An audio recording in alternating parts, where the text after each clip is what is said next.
Rick Grenell is joining us. Of course, Rick was the acting director of national intelligence and a senior advisor to us at the ACLJ on national security foreign policy issues, as well as some of the weaponization of politics here in our country. And on Friday, Rick had texted my dad and me about a situation in Arizona. And we do a lot of FOIA work, as you know, and usually that's at the federal level, the Freedom of Information Act request. But your states have, most states have a similar process you can go through if there are open records laws or sunshine laws. And in Arizona's case, it's the Arizona Public Records Law and the Arizona Public Records Act. And Rick, what happened is you saw a tweet. It's one of your friends, Abe Hamada, who was running for Attorney General in Arizona, someone we supported and were endorsing as the Sekulows for Attorney General. His team is still working there on some of the voter issues that were plaguing specifically Maricopa County. And they tweeted out that the Maricopa County Board of Elections, their elections department, had a war room with a whiteboard dedicated towards, quote, dangerous and misinformation. And it had a list, or has a list, of Arizona Twitter users on it. So basically, who to target. And this is a county board of elections.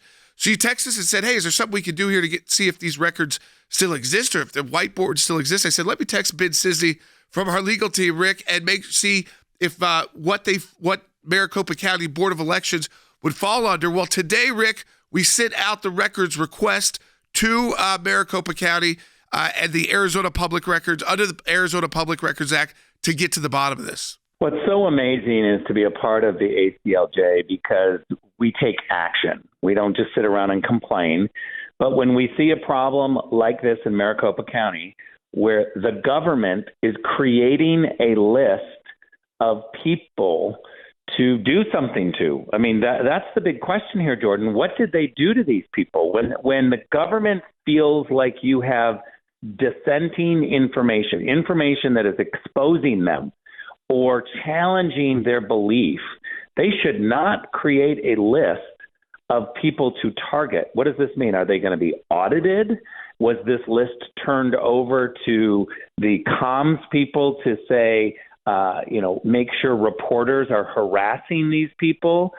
It is not the government's job to silence people who are dissenting from their viewpoint. What we have in this country right now is an incredible problem of the government saying that you, with your comments, are pushing disinformation, and so we have the authority to shut you down. Maybe to cancel you, maybe to audit you, maybe to get rid of your banking privileges.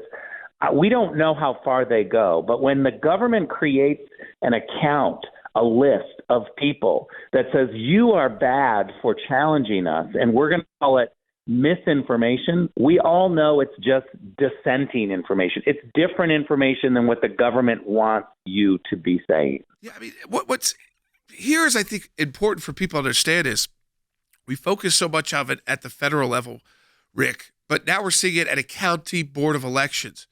And what we're getting to is exactly that. It's not just the whiteboard itself and the Twitter users there, but we requested, the email exchange about those users. Why were you tracking them? And what then if you were tracking that you didn't like what they were saying, what were you then reporting to them? We saw Adam Schiff's office going to Twitter saying, shut down this account, take these persons down. Now we've seen Twitter change a bit under Elon Musk, to say the least. We have places like Rumble where we know we're not going to be censored. So we're seeing platforms now, but the governments, not just the federal government, Rick, but even a county board of elections believes they've got this somehow power to go after free speech. And look, they are getting this aggressive because the media is not pushing back against them. But I want to tell you, Jordan, when we were fighting for every vote to be counted back after the 22 election, Carrie Lake, Abe Hamadeh were running, and we were counting all of the votes. We had a phone call with the attorney for Maricopa County elections. And on that phone call, it was shocking to me because the attorney actually said to us, hey, you've got all these people on Twitter that are harassing us. Can you push back and tell them to stop or to delete their tweet? And I immediately thought, Why are you watching Twitter when you're supposed to be counting votes? Get off social media. Who cares what the public is saying to you? These people are so overly sensitive. They're monitoring what comments are being said on social media. Think about that. Instead of counting votes, they were concerned with comments. Yeah, I mean, if we find out that this whiteboard existed and this is where they're spending their time and resources, taxpayer resources on, Rick, I mean, it gets to your point. They have a job to do. It's not supposed to be a partisan job.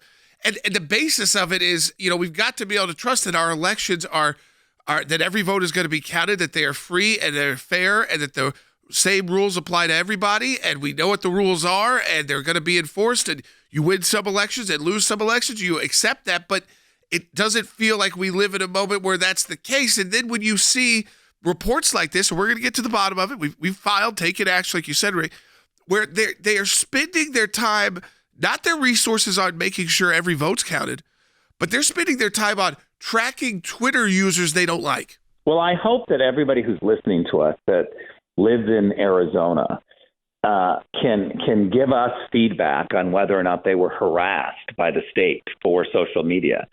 Did somehow they get audited? Did they get on a list? Did reporters call them? Was there a harassment because the government didn't like their comments? To have names on a whiteboard listed to say these are our enemies, these are the people that don't like what we're saying, is a real scary thing. And thank God for ACLJ to not only be watching Washington, D.C., but be watching capitals like Phoenix. Rick, I want to talk to you too. You were in Mar-a-Lago when the president gave his remarks after being arraigned in New York and facing the indictment there. Just to let people know, kind of, because I know you've spoken to President Trump, and just to give them some insight, because you were in the room. We saw, I think his remarks, hit the right tone because it was a very serious moment. It was not just like a campaign rally, and a serious. I think he understands the seriousness of not just for himself, but for the implications this has on our entire U.S. government, our system of government that is based on the rule of law.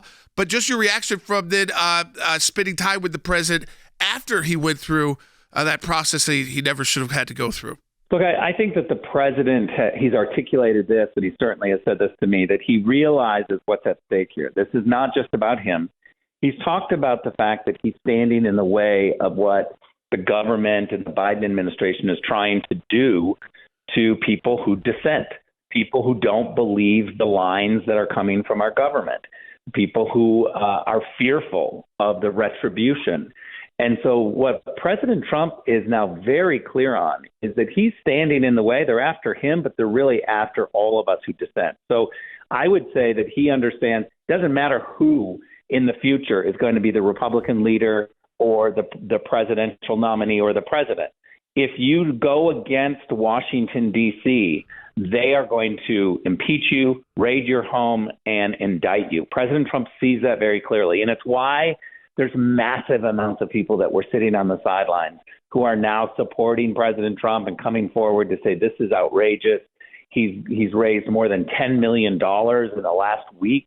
He's got independents coming forward. I met a guy who was a Democrat at Mar-a-Lago the other night who told me that he's a first-generation American, and he's never voted for President Trump. Last time he voted for Biden, but he sees what's happening. He sees the media parroting what's happening, and he's very nervous about it. Yeah. I mean, I think it did. It ignited, as you said, Rick, people realized, it's one thing.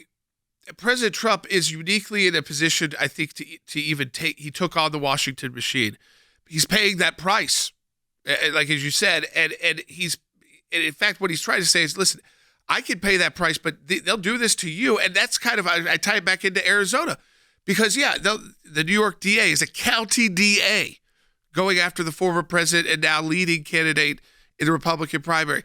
In the situation in Arizona, it is a county board of elections that we believe is tracking Twitter users instead of counting votes. I mean, all these issues, it goes to how far they have gone down this path of weaponization. Rick, we appreciate you joining us.